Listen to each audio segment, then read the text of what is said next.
La emisión está comenzando. Todos los asistentes están en modo de solo escucha. Hola, muy buenos días a todos. Les doy la bienvenida a nuestra Open Session de hoy. Hoy nos acompaña Daniel Castillo desde Santiago de Chile. Hola Daniel, ¿cómo estás? Hola, buenas tardes a todos, saludando acá desde Santiago. Muchas gracias por estar aquí con nosotros. Te doy la bienvenida también. Daniel es líder de la iniciativa de UX Auditiva para Multiplica y hoy nos va a hablar sobre User Voice Experience. Daniel, pues bienvenidos también todos los que nos acompañan hoy. Te voy a dar entonces la palabra para que nos cuentes acerca de User Voice Experience y les recuerdo que al final de nuestra charla de hoy vamos a tener un espacio para que Daniel nos responda a todas las preguntas que tengamos. Estas preguntas las pueden hacer por el panel de GoToWebinar que aparece a un lado de su pantalla y bueno, por ahí también se las responderemos. Así que bueno, Daniel, adelante y nuevamente muchas gracias por acompañarnos hoy. Muchísimas gracias. Vamos a partir esta presentación primero con una clarificación, porque la experiencia de voz para nosotros, para las personas, sigue siendo un área bastante nueva, así que acá va a haber tanto como un cierto análisis de los autores, además de el análisis experiencial que hemos desarrollado, además de las expectativas con los que vamos a seguir más adelante, qué es lo que esperamos también. Así que vamos a ver un poco de qué entendemos por interfase de voz, que estamos haciendo nosotros en Multiplica, y también los estudios que hemos desarrollado a lo largo de estos tiempos.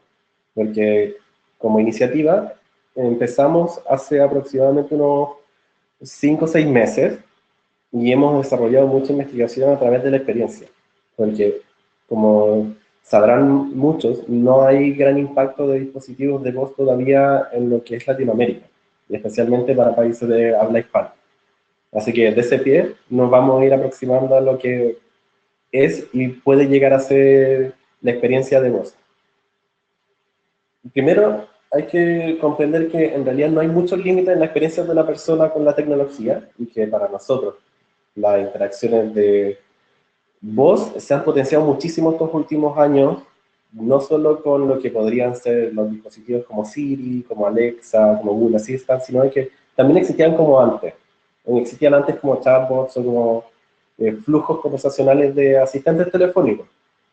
Y esos pasos que se fueron dando a lo largo del tiempo nos dan pie a lo que podría ser una relación mucho más cercana, mucho más intrínseca y emocional de lo que podríamos haber experimentado antes con otras formas de interacción, por ejemplo, visuales.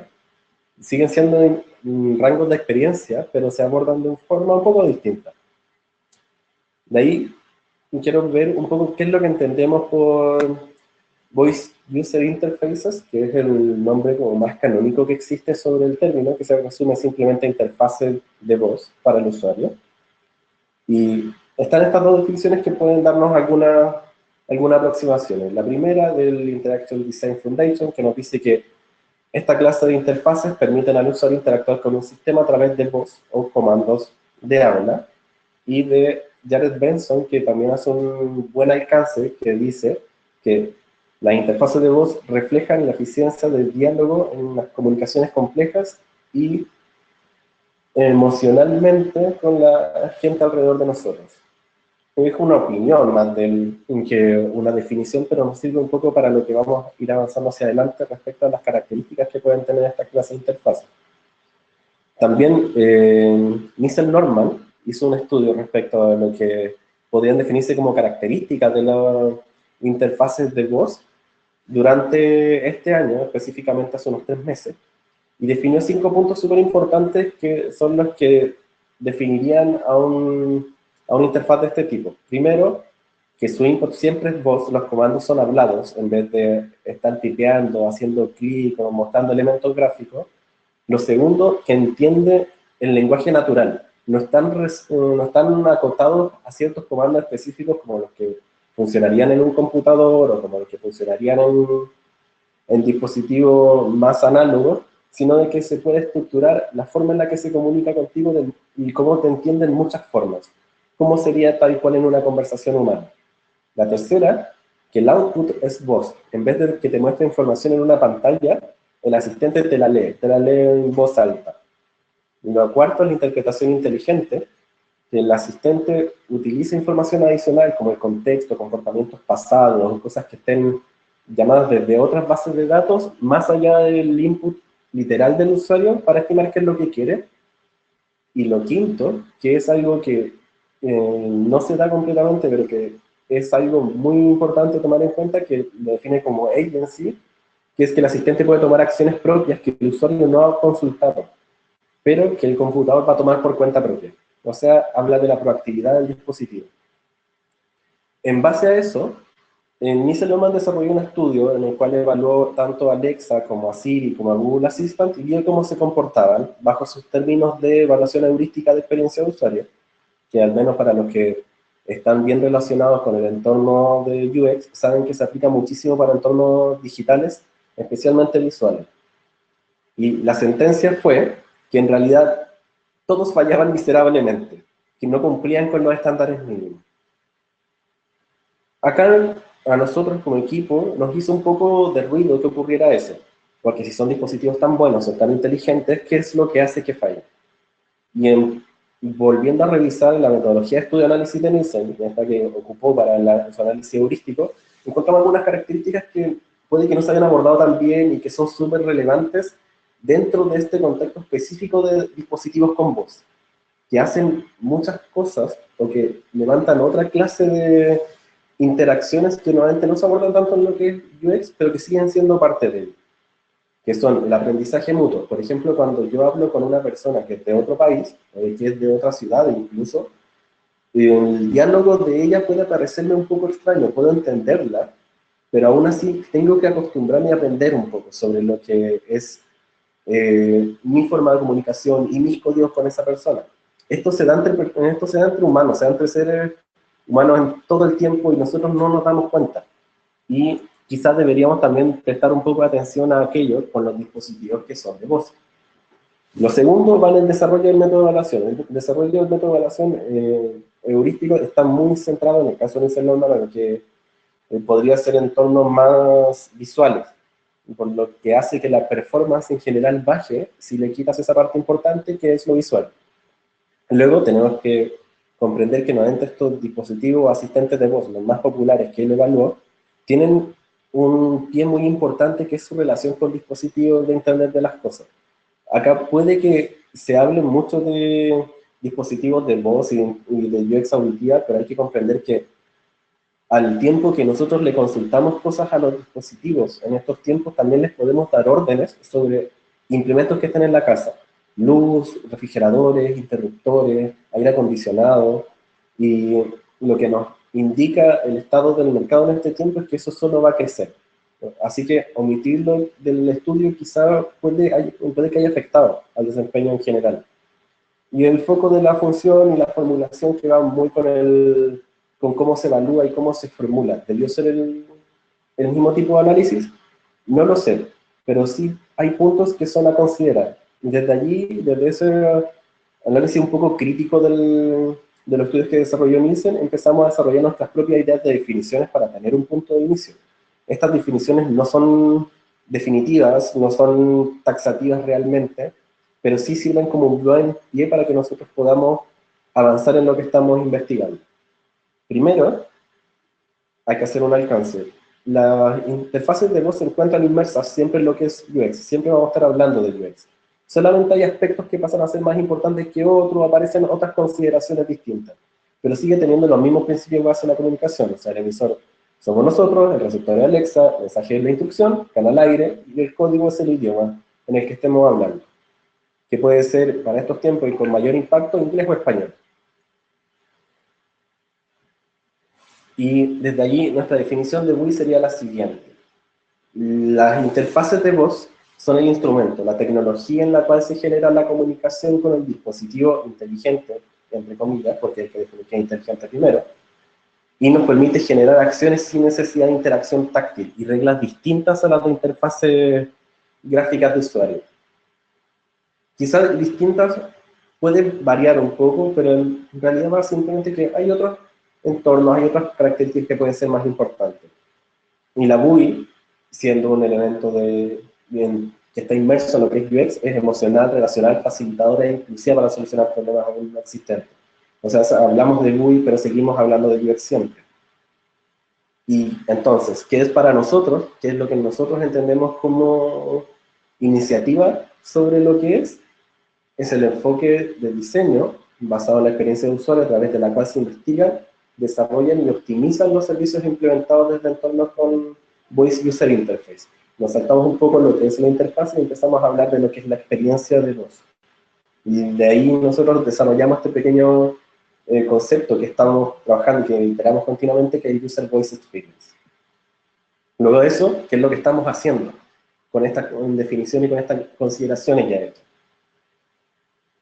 Observamos que es necesario que nos ubiquemos en vanguardia, en mejora estratégica en la experiencia. Tenemos que comprender de que este tipo de interacciones, este tipo de diálogos que estamos desarrollando ahora no son, ya no son una visión a futuro, sino que están acá y están para quedarse. Y eso nos está indicando la información en general y la estadística. Así que tenemos que reconocer este impacto de los asistentes virtuales y los entornos que son controlados únicamente por la voz. Es un entorno nuevo con el cual vamos a tener que estar trabajando de aquí en más. ¿Y cómo decidimos abordarlo en primera instancia? Una investigación tecnológica, un análisis experiencial de los dispositivos que eran más conocidos, que tenían mayor implementación. ¿A través de qué? Una investigación de tendencias también. ¿Y con qué? Para nosotros en la oficina adquirimos un kit base de asistente virtual con artefactos que funcionen con IoT, para poder tener esta salvaguarda que habíamos detectado antes, de que hay mucho que hacer con dispositivos inteligentes, que también se controlan con voz a través de los asistentes. Así que este fue el equipo con el que hemos estado testeando todo este proceso de investigación. Fueron 2 Amazon Echoes, el Echo Plus Internacional, que es la versión más grande, y el Echo Dot Internacional, que es una versión más pequeña, que se ve allí que es una suerte de disco chiquitito. Y implementos IoT, que hay muchos que son de configuración muy compleja, que son muy grandes. Y para efectos prácticos de esta investigación, decidimos quedarnos con luces y ampolletas, porque son los de más pequeño volumen y los que nosotros supusimos en un inicio que eran los más fáciles de implementar y articular. Luego, en esta metodología de análisis, decidimos levantar un Customer Journey Map. ¿Por qué? Porque necesitamos comprender al usuario. Y en esta etapa muy temprana de investigación, el usuario somos nosotros. Más allá de que seamos investigadores, de que estemos revisando, de que estemos viendo de cara a desarrollo futuro, lo que podría ser el User Voice Experience, seguimos siendo usuarios. Así que tenemos que comprendernos, tanto en tercera persona como nosotros mismos, nuestras motivaciones, nuestras emociones, qué esperamos sobre un producto de este tipo para poder emplear la mejor estrategia futura. Y nuestros stages están derivados de eso. Exploración previa, luego la instalación, las interacciones tanto a primer encuentro, luego en la casa, luego en la oficina, y lo que podría ser una revisión más a mediano plazo. ¿Cuáles son nuestras conclusiones a lo largo del tiempo?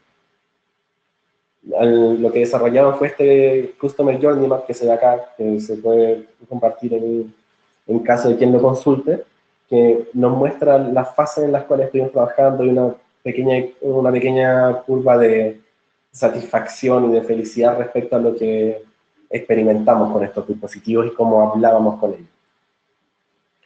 Tuvimos primero la etapa 1, que es la exploración y compra de productos. Como estamos en Chile, es un poco peliagudo poder gestionar esta clase de compra, así que hubo que comprar todo por Amazon, y siendo Amazon tiene un despacho muy bueno que fue aproximadamente una semana, lo cual fue bastante rápido. Lo que sí se demoró fue la logística dentro de Chile. Como aún no hay vendedores aquí, es problemático el tema del importar algunos dispositivos.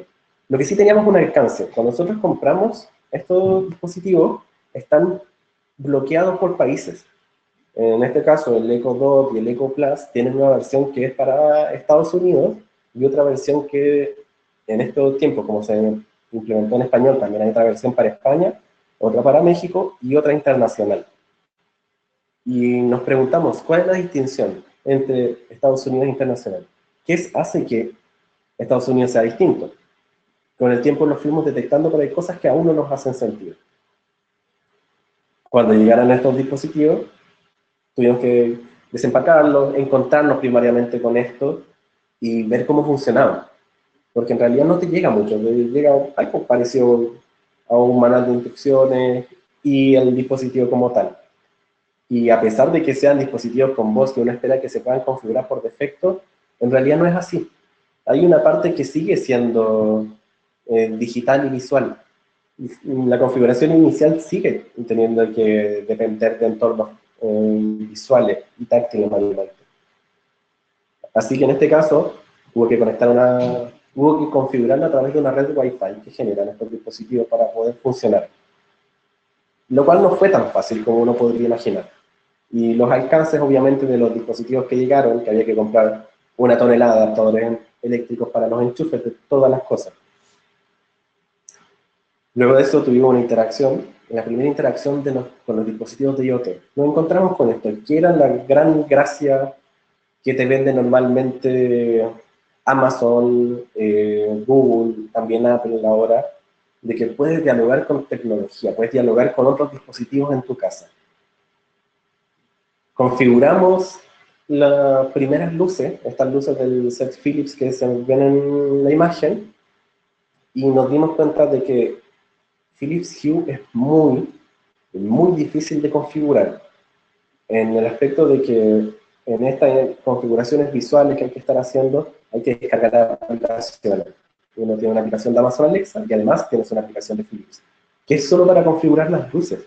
Y es algo sorprendentemente difícil, considerando nuestras expectativas. Y también sacamos en cuenta de que si fuera una persona de edad o alguien que no estuviera con una inversión tecnológica tan grande, probablemente solo dejaría de lado las ampolletas y lo consideraría una pérdida. Obvio, se pudo conectar después de un rato, y cuando se conectó fue como magia, porque fue el primer momento en que pudimos dar instrucciones de voz y que eran realmente funcionales, que de verdad teníamos un feedback de vuelta válido, que decíamos, préndanse las luces, funcionen. Y las luces empezaron a reaccionar. Y fue como magia, porque bypassabas algo que para cualquier persona es súper común y silvestre, que es prender y apagar la luz con un interruptor. Pero acá ya no era así. Solamente tenías que hablarle al dispositivo. Es decir, Alexa, controla las luces. Y las luces bajaban o subían o se podían comportar como ambientes. El problema de estas luces, dentro de toda su inteligencia, es que solo tienen un tipo de soquete, solo un conector, que no había en la oficina, así que como las ampolletas normales no estaban en uso aquí, pues pudimos ocupar solo los soquetes que estaban disponibles, que curiosamente estaban en el baño.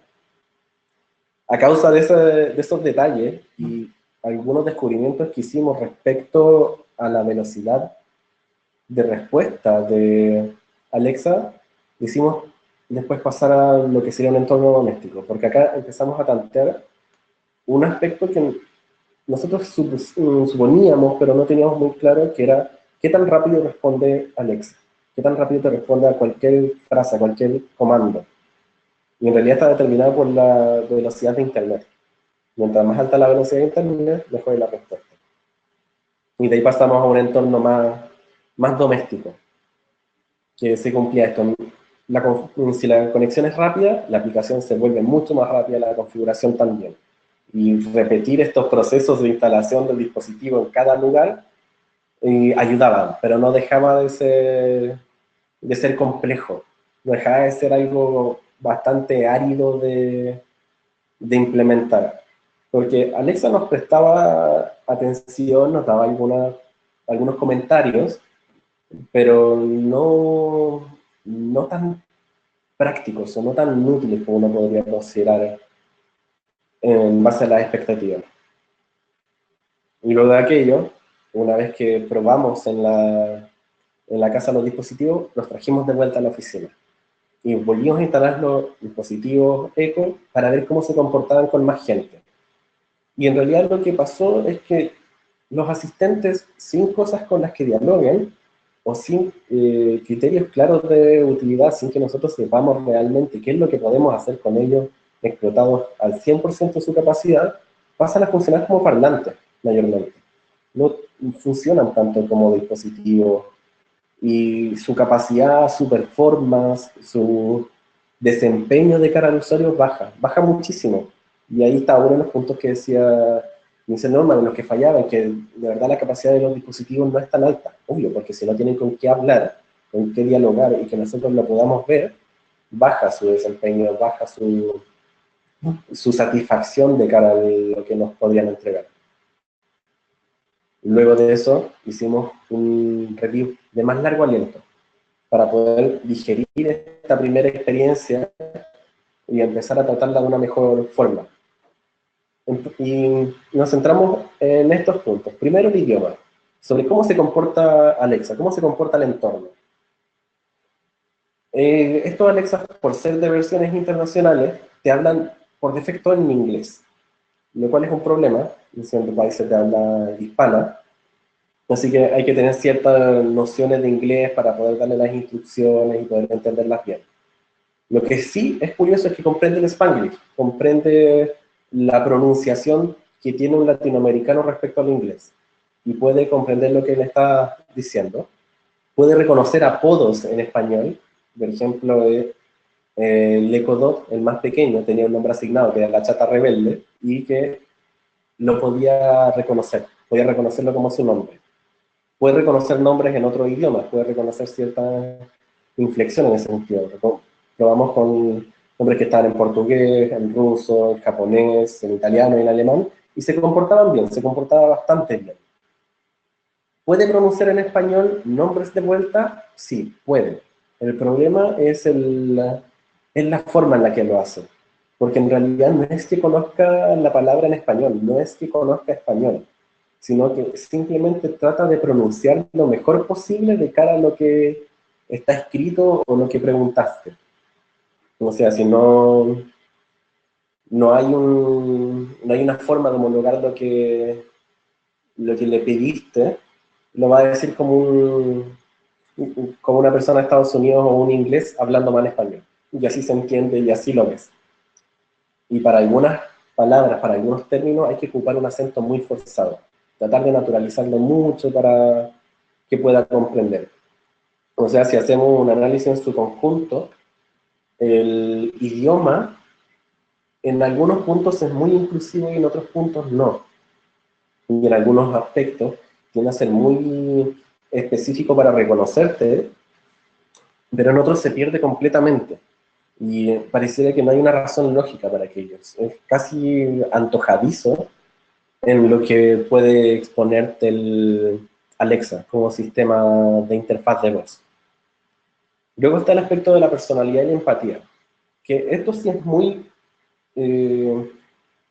vigente para estos asistentes virtuales, porque al no tener una cara, no tener un rostro, no tener una interfaz como un sitio, empiezas a tratar al asistente como una persona y empiezas a demandar de la misma forma que si fuera una persona. Y en ese aspecto, las observaciones que podrían ser comunes para decir una persona me cae bien o me cae mal, empiezan a ser válidas aquí. Y empiezas a decir, Alexa me cae bien, Alexa me cae mal. Y en este caso, Alexa, como dispositivo, como entorno, es muy ansiosa, es muy asertiva. A pesar de que uno de los criterios base que se defina como evaluación para esta clase de dispositivos sea que pueda entender de distintas formas de hablar y distintos patrones de lenguaje, y más allá de lo que podría ser hablarle a un computador a través de un comando o a través de una línea de texto en que se reconozcan palabras, Alexa sigue siendo muy específica. Tú tienes que dar la orden correcta para que te pueda entender. Si no, ocurren tres situaciones. La primera te puede dar una respuesta visual, en que aparece una luz y luego simplemente se apaga, en que no prestó atención realmente a lo que le dijiste. Luego está la situación en que te dice, no lo entiendo. Y la tercera, que es la que genera mayor frustración, que es que tú entregues una instrucción y te genera el resultado equivocado. Por ejemplo, que yo quiera escuchar una canción en Spotify, por ejemplo, y que Siri no reconozca lo que quiero. que podría estar pidiendo un tema de Queen y prende las luces, o me dice, no entiendo, o me dice, este es el tema que estás escuchando, y en realidad es algo que no tenía esperado y no quería oír. Y ahí uno se empieza a molestar porque demandas la misma atención y comprensión que una persona. Él tiende a tener un sentido muy extraño del humor, que probablemente esto esté determinado por el target, porque al estar en inglés y ser internacional, tiende a ser un poco vago en ese aspecto. Por ejemplo, Siri tiene comandos, tiene funciones que son solamente lúdicas, en que te va a decir un chiste o te va a hacer algún comentario irónico. Alexa también los tiene, pero tiende a ser un poco extraño. En sí, Alexa es poco empática con la frustración. No le gusta comunicar contigo cuando tú te frustras o te enojas con algo. Su voz, eso sí, es muy natural y la asumes como una persona. Con el tiempo, desapercibidamente lo tratas como un ser humano. Y hay comandos en que, a medida que los vas haciendo a lo largo del tiempo, te das cuenta de que los tratas como una persona porque, por ejemplo, dices gracias o le dices por favor. Y Alexa en realidad no presta atención a eso. Y si tú le pides una labor a Alexa, te responde bien de vuelta, tú le dices gracias y Alexa no va a reaccionar. Puede que esa clase de feedback sea inútil para algunos modelos, como lo dicen un par de autores, por ejemplo, Katy Feld en el libro de User Voice Interfaces, pero también es práctico en el entorno latinoamericano porque nosotros somos muy de formalismos. Alexa también tiene el comportamiento del gato Schrödinger porque al estar continuamente prendido, no siempre tener un back visual sobre esa actividad, no sabes cuándo está funcionando bien y cuándo no lo está haciendo, cuándo tiene buena respuesta y cuándo no. Y por último, Alexa es muy pasiva, no habla por cuenta propia, no existe realmente desarrollado este aspecto del agency en el cual nos habla Nissel Norman, que debería ser uno de los aspectos fundamentales, porque si lo tratas como una persona a un asistente de voz, esperas que también sea proactivo, no solamente sea reactivo. Luego tenemos aspectos relacionados a la comunicación, en que no ofrece caminos alternativos para conducir la comunicación, y se habla mucho de flujos conversacionales cuando nos referimos a interfaces de voz, y eso depende mucho de los caminos alternativos. Si Alexa falla en una instrucción, no te va a dar otra salida. No te va a decir, oh, puedes hacer esto también. En realidad no ocurre aquello. También un tema súper importante, que es algo muy relacionado al diálogo entre lo auditivo y lo visual, es el silencio de la duda. Cuando nosotros hablamos y no estamos muy seguros de lo que queremos decir, pausamos porque dudamos de lo que vamos a decir, si es correcto o no, si es válido o no, si es la instrucción clara. Y Alexa no lo comprende. Si tú te callas, simplemente va a dar por finalizada la instrucción que estaba recibiendo y te va a dar una orden errónea o simplemente no te va a prestar atención. Y eso va mucho con el tema de la asertividad, o sea, demanda mucha decisión de tu parte para poder tener una comunicación exitosa. Y ese es un tema de empatía, es un tema más psicológico, pero que debería estar abordado en esta clase de entornos.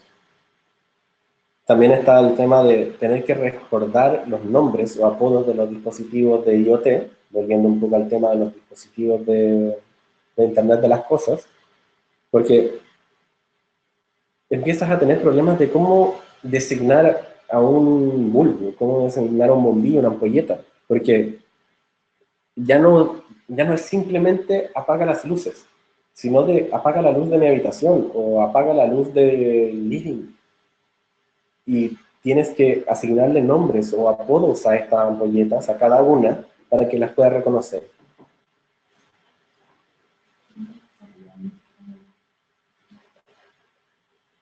Y de cara a esta situación, Alexa no guarda tampoco múltiples órdenes complejas. Que si tú le das unos apodos muy específicos a los dispositivos de IoT, vas a tener que solo darle una instrucción a una ampolleta. Quiero apagar esta luz, por ejemplo.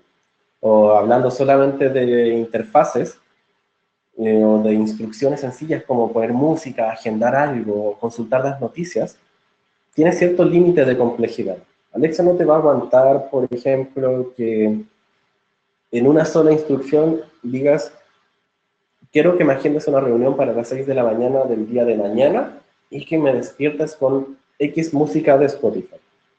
Sino que esos elementos se van a ir seccionando por módulos de comandos y los va a ir entendiendo. Y luego tenemos el tema de la capacidad versus la utilidad, que es un aspecto por lo cual se entiende la razón de que es internacional y por qué no lo es. Porque, por ejemplo, no hay e-commerce en Chile ni noticias nacionales si tú tienes un Amazon Echo. Tratamos de consultar qué era lo que teníamos y en realidad no hay mucho, no hay nada en realidad. Para configurarse Spotify, tienes que ocupar una cuenta en Estados Unidos, lo cual es muy extraño.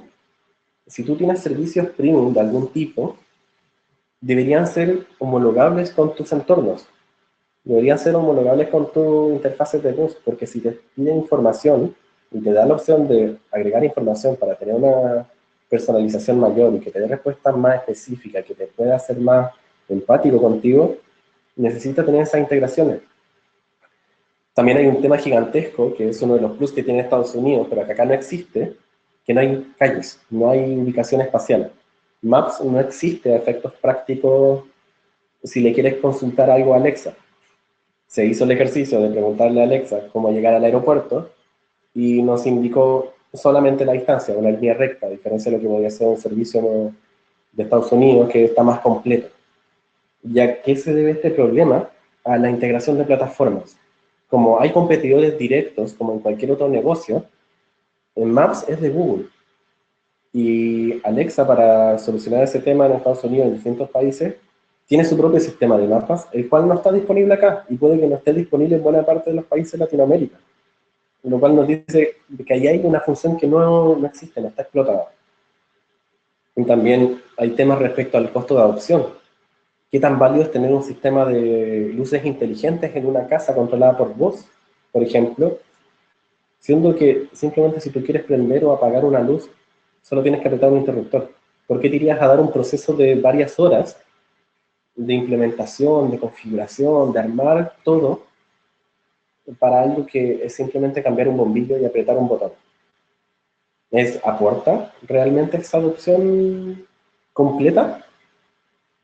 El costo de cambiar de plataforma también es muy alto. Si tú quieres cambiar de Alexa, por ejemplo, a Google Assistant, que es de Google, tienes que cambiar dispositivos, tienes que cambiar entornos y tienes que aprender nuevamente.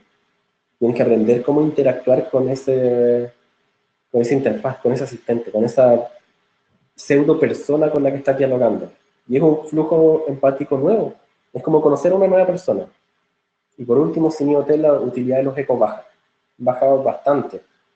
Y en realidad te sirven como asistentes de voz y pasan a ser algo más que una secretaria, pero no llegan más allá de aquí. Nuestras conclusiones sobre la interacción sería que tenemos problemas para conectar los bombillos, estas funciones de turn on-off son muy complejas, hay que ser asertivo con las instrucciones. Es complejo a veces saber cómo dar una instrucción exacta, porque cuando uno tiene una duda respecto a un entorno digital o a un entorno visual, se consulta normalmente un manual de instrucciones o se consulta el FAQ de un sitio web. Pero en este caso no es tan fácil, porque tienes que preguntarle a Alexa o a tu dispositivo qué es lo que puedes hacer o cómo se hace una instrucción. Y no siempre están pensadas para poder darte ese feedback, para poder darte esa ayuda que necesitas en el primer tiempo. Un ejemplo práctico, por ejemplo, es que hace unas 2 semanas, hace 2 semanas recién, descubrimos que Alexa tenía la capacidad de cantar feliz cumpleaños, porque en ninguna parte te lo dice, y porque nunca lo dedujimos. O sea, los desarrolladores y quienes diseñan las interfaces de voz, quienes hacen el User Voice Experience relacionado a esta clase de dispositivos, dan por sentado cosas que no son tan lógicas. Porque yo espero que Alexa sea un asistente y sea una persona con quien voy a dialogar continuamente, pero eso no implica que sepa que puede cantarme feliz cumpleaños. o que pueda tener una infinidad de otras funciones que no están detalladas. Hay nombres en español que los puedes reconocer correctamente y hay otros que no. Eso se soluciona con el cambio de idioma, que vamos a detallar un poco después, y el aspecto del acento. El acento pareciera ser muy importante para algunas cosas y relevante para otras. En este caso probamos en inglés de Estados Unidos, pero esta versión de Ecos que probamos funciona con distintos tipos de habla inglesa. Funcionan con inglés de Gran Bretaña, con inglés de Estados Unidos, con inglés de Australia, de Nueva Zelanda y además con inglés de la India. Lo cual indica que hubo una gran capacidad de desarrollo y se enfocaron muchísimo en poder pensar estos dispositivos para cada contexto, que eso sí es importante. Y hace un poco de ruido de por qué se hace tanto esfuerzo en reconocer el acento, se hace tanto esfuerzo en reconocer el lenguaje, pero no se detalla tan bien, no se trabaja tan bien cómo hacer una instrucción, cómo hablar, cómo pedir ayuda, cómo pedir asistencia, para poder comprender estos entornos en un primer momento. Porque hasta ahora, esta clase de funcionamientos siguen siendo nuevos para una gran parte de la población. Las oportunidades. Acá la accesibilidad es un tema a considerar, porque estamos hablando de entornos que ya no dependen de la visualidad. O sea, puedes tener a personas que son ciegas, personas con discapacidades, o que tengan pérdida visual de algún grado, que pueden tener un gran beneficio, pueden tener un gran potencial a desarrollar a través de estos dispositivos. Y puede que tengan una conectividad como no la habían podido tener antes a través de los métodos visuales tradicionales. Luego tenemos la vinculación emocional, que es un tema a tener en cuenta, que como estos dispositivos nos hablan de vuelta, no nos muestran cosas visualmente, pasamos a tratarlas como si fueran personas, y las tenemos en la misma vara y en la misma crueldad de evaluación que es una persona, lo cual nos habla de una vinculación emocional, una vinculación personal, y hay temas ahí que se van mucho relacionados a lo que es la psicología, y empiezas a divagar un poco más y empiezas a pensar un poco más cuáles son las implicaciones reales, las implicaciones emocionales, sentimentales, a futuro que podría llegar a tener un dispositivo de este tipo. ¿Qué pasa si Alexa de verdad cumple con todas tus necesidades y pasa a ser un dispositivo afable y amigable contigo? Luego tenemos el tema de la lingüística, que lo abordé un poco recién, la etnografía aplicada a la UX auditiva. Acá se trabajan los elementos de UX tradicional, pero pensados en voz, pensados de cara a quien me va a contestar de vuelta y nunca me va a mostrar nada visualmente.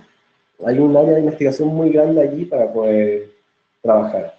El código QR, y es una forma que nosotros pensamos rápidamente de cómo enlazar rápidamente los dispositivos de IoT, porque si tenemos cierto nivel de implementación visual, aunque sea limitado a través de las aplicaciones, se pueden salvar muchas problemáticas.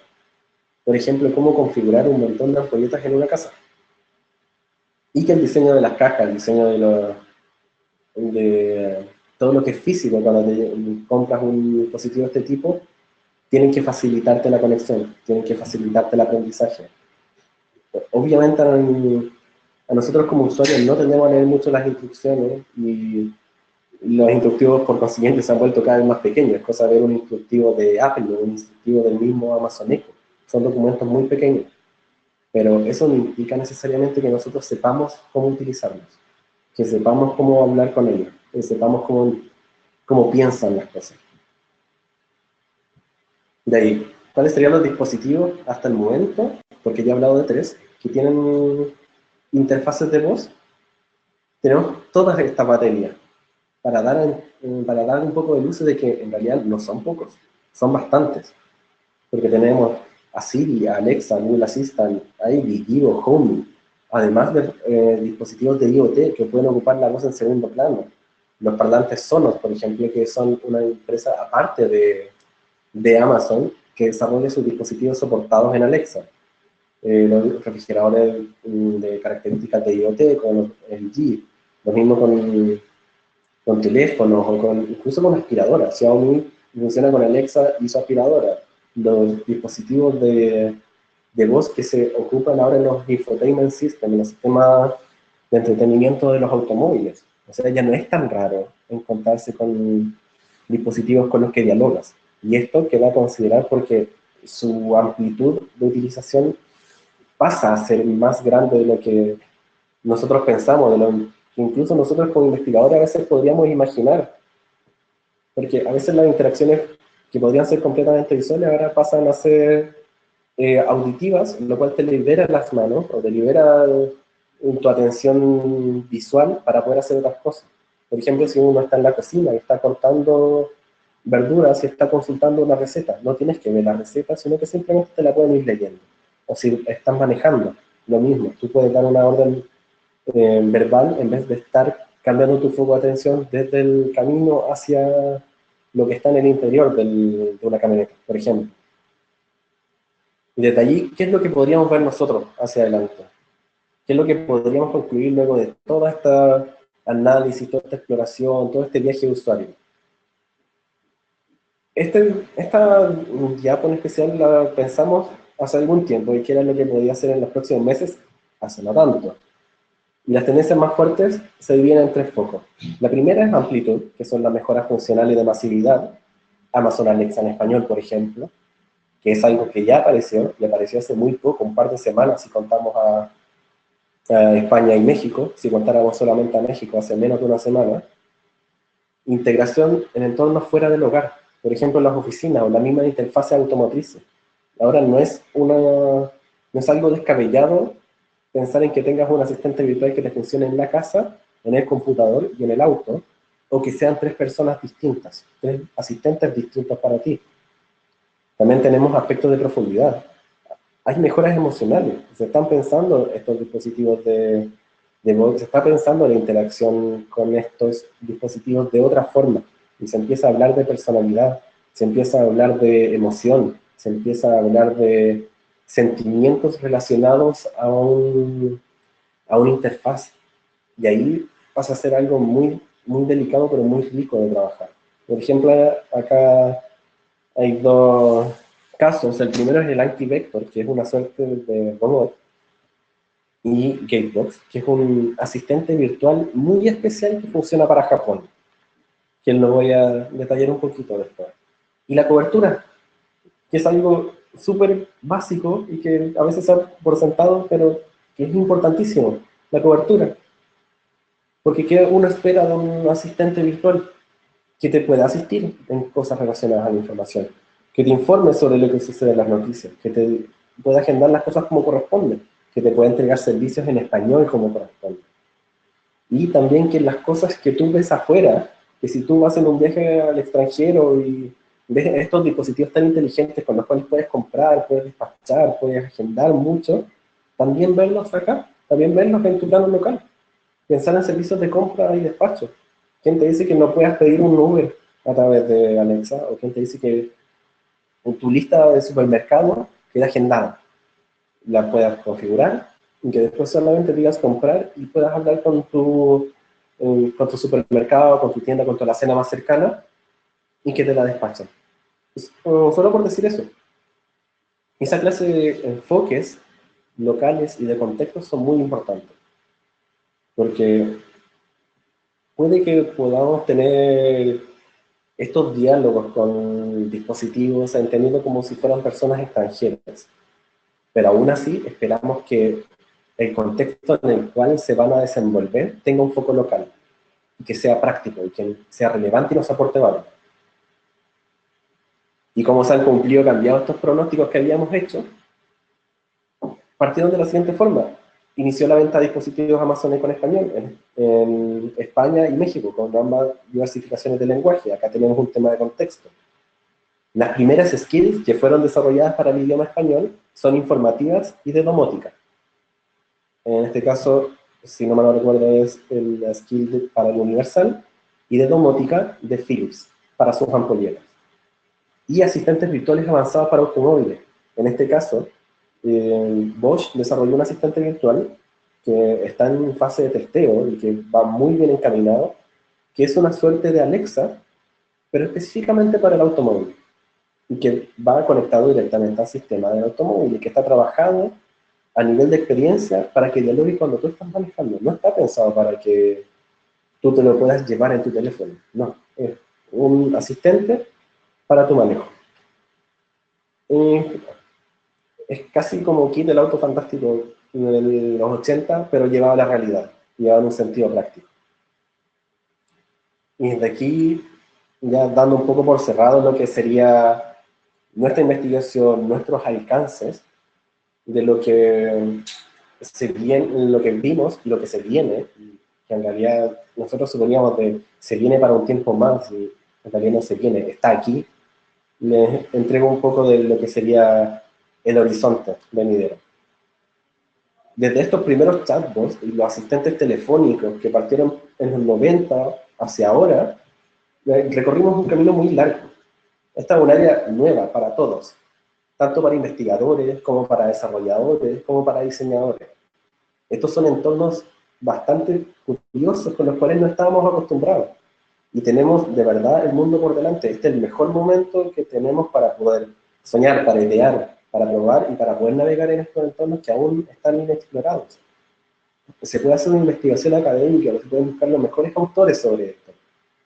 Y se puede concluir continuamente algo similar, que por mucho que se vaya avanzando tecnológicamente, a nivel de interacción, a nivel de emocionalidad, a nivel de lo que es la UX como tal, hay mucho que avanzar, hay mucho que hacer, hay mucho que proponer. Esta es la instancia en que, más que nunca, nadie tiene la verdad absoluta. Y ahí está lo apasionante de esta iniciativa de UX Auditiva que pasamos a catalogarla nosotros como User Voice Experience. Y lo que también espero es que les llame la atención a ustedes, que no se queden solamente con lo que digo yo que es la verdad absoluta, sino que lo exploren, lo investiguen y que lo descubran como algo nuevo, en que todo se puede evaluar, todo se puede implementar, y todo hay que verlo de cara a las personas, de cara al usuario, porque estamos, si bien hablando de dispositivos virtuales, pero siempre son de cara a las personas, y eso es lo que es por esencia el UX siempre. Hay normas que cambian, pero el fin es el mismo. Estamos buscando, como siempre, mejorar la calidad de vida de las personas.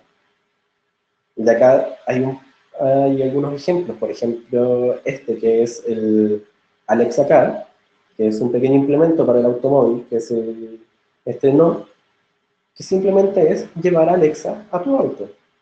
El Alexa que estaba en la casa, que estaba en la oficina, ahora funciona también en tu auto. Y se puede conectar al sistema de entretenimiento a través de internet, como siempre. Luego tenemos a este pequeño robot, que era el que mencionaba antes, que es el Anki Vector, que si uno lo ve en realidad es un juguete. Es un pequeño juguete, pero con la gracia inusual de que se desarrolló con una experiencia de usuario muy, muy rica, para que funcione una suerte de mascota y asistente virtual.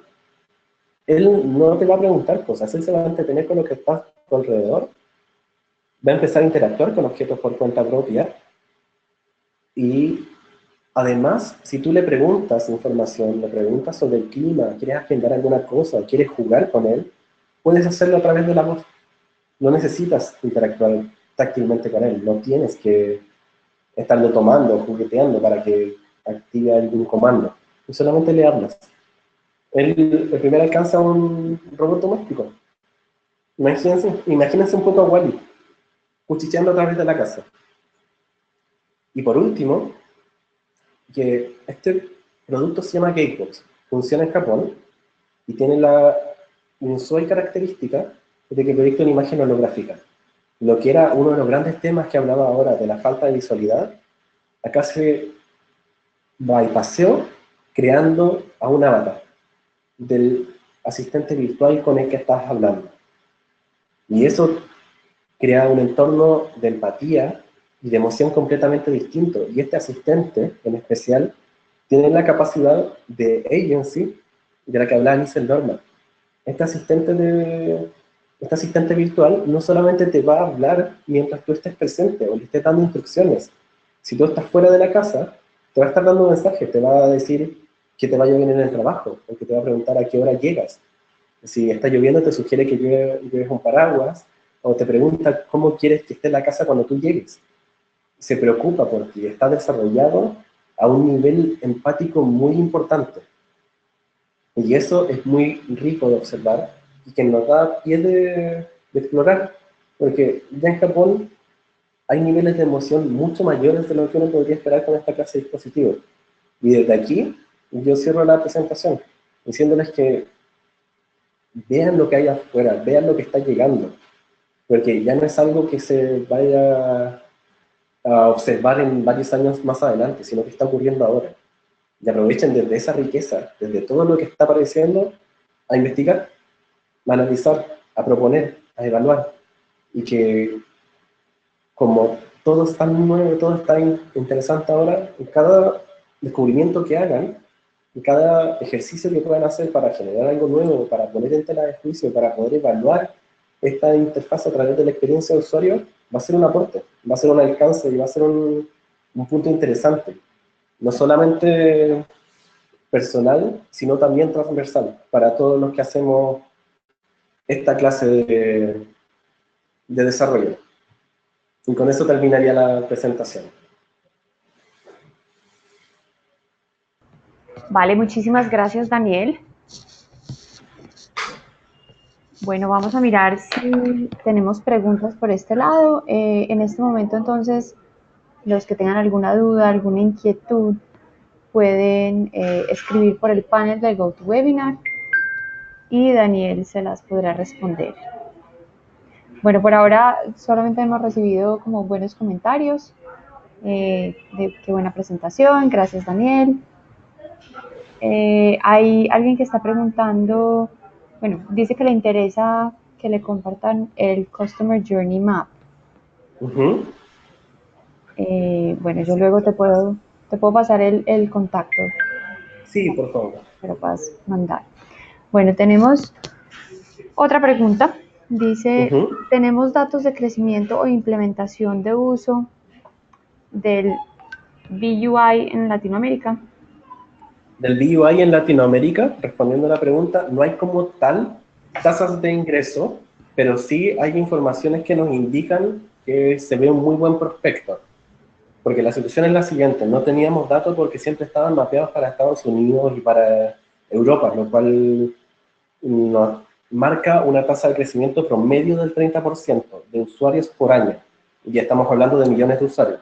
O sea, se espera que aproximadamente al 2020 haya 1.480 millones de usuarios ocupando de alguna forma u otra dispositivos de voz. Para Latinoamérica no están traspasadas aún esas cifras, porque no se habían pensado su implementación aquí todavía, pero estamos a la espera de cómo van a ser esas primeras métricas que van a surgir, por ejemplo, con el impacto que ya está generando en España la inversión de asistentes de voz para Latinoamérica, la entrada en México, para nosotros en Chile, la implementación del data center de Amazon, más la inversión de toda esta clase de dispositivos, y desde allí empezar a analizar, porque en este momento, para el entorno latinoamericano, sigue siendo muy de early adopter el estado del arte hasta el momento, pero está creciendo también muy aceleradamente.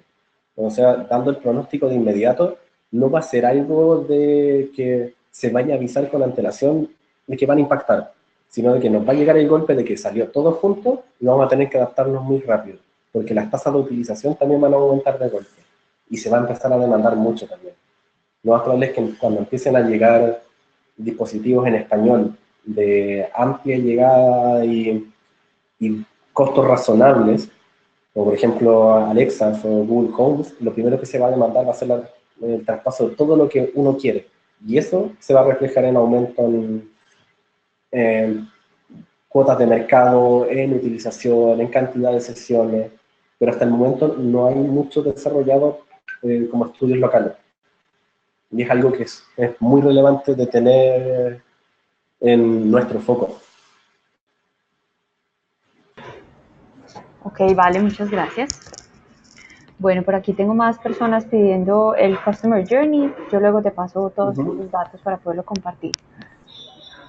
Bueno, y también están preguntando si podemos compartir los slides de la PPT para retomar los conceptos. Sí, estos se los estaremos enviando. Sí. A todos los asistentes, así que no se preocupen por esa parte. Bueno, no sé si tengan más preguntas por ahora. Daniel, creo que también vale la pena que nos compartas tu contacto, tu correo, Ujú. Así de Obvio, no hay pronto las problema. personas te pueden escribir más adelante si tienen alguna duda adicional. Obvio, no hay problema. Te lo comparto luego del cierre de la Open Session para que se pueda escribir. Sí, sí, sí. Ya, entonces no hay problema. Y si no, nos puedes decir, o si quieres lo puedes mencionar en este momento. Sí, en mi correo para que tenga alguna consulta es danielcastillo@multiplica.com, Ujú. para que cualquier duda, cualquier observación me la pueden hacer llegar. Como esta es un área de investigación muy nueva, cualquier comentario, cualquier observación es súper relevante. Ok, muchas gracias. Por aquí tenemos una última pregunta que podemos responder en este Ujú. momento y es, ¿cómo consideras que pueden los motores cognitivos actuales potenciar esas interfaces de voz? Los motores cognitivos actuales, tanto los que funcionan ahora como los que están en desarrollo, son importantísimos porque permiten trabajar la diversidad del lenguaje, que es algo muy complejo a nivel de interacción y de experiencia de usuario, porque nosotros pensamos algo, lo escribimos de una forma y lo hablamos de otra, y lo hablamos en distintas órdenes. Estos software cognitivos pueden estar aprendiendo sobre nuestras formas de comunicación, sobre nuestras maneras de hablar y qué clase de respuestas esperamos, y desde allí generar respuestas acordes. O sea, lo esperable y deseable a lo largo del tiempo es que los software cognitivos, los software de machine learning, y todos estos modelos más inteligentes en un sentido concreto, sean lo que se encuentra absolutamente detrás de los dispositivos de voz, lo que los soporte y lo que nos vaya nutriendo a lo largo del tiempo. O sea, acá mientras más información se posea, mejor es la respuesta. Pero mejor es la respuesta concreta. Y acá es donde entra la parte de UX, que es cómo hacer que esas respuestas generadas a través de toda esta data te sigan aportando valor y te sigan generando efectos beneficiosos para el usuario. Pero todo lo que es software cognitivo, todo lo que es por predicción, personalización y machine learning en este momento, van de la mano a lo que son los dispositivos de voz y la UX auditiva.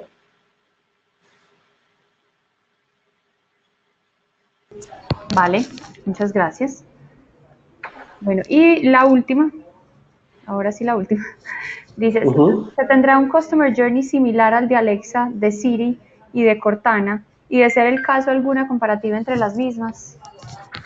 En este caso, lo que yo recomendaría para esa pregunta es consultar el estudio de Nielsen, que trabaja sobre los tres entornos, Siri, Google Assistant y Alexa, que son los que tienen mayor impacto, y al menos nosotros, de cara al User Journey Map que trabajamos expresamente con Alexa, y ya más adelante tenemos contemplado abordar el resto de los dispositivos. Pero hay reglas, hay criterios transversales que eran los que nosotros queríamos descubrir ahora, que son importantes para todos y que son buenos criterios de evaluación.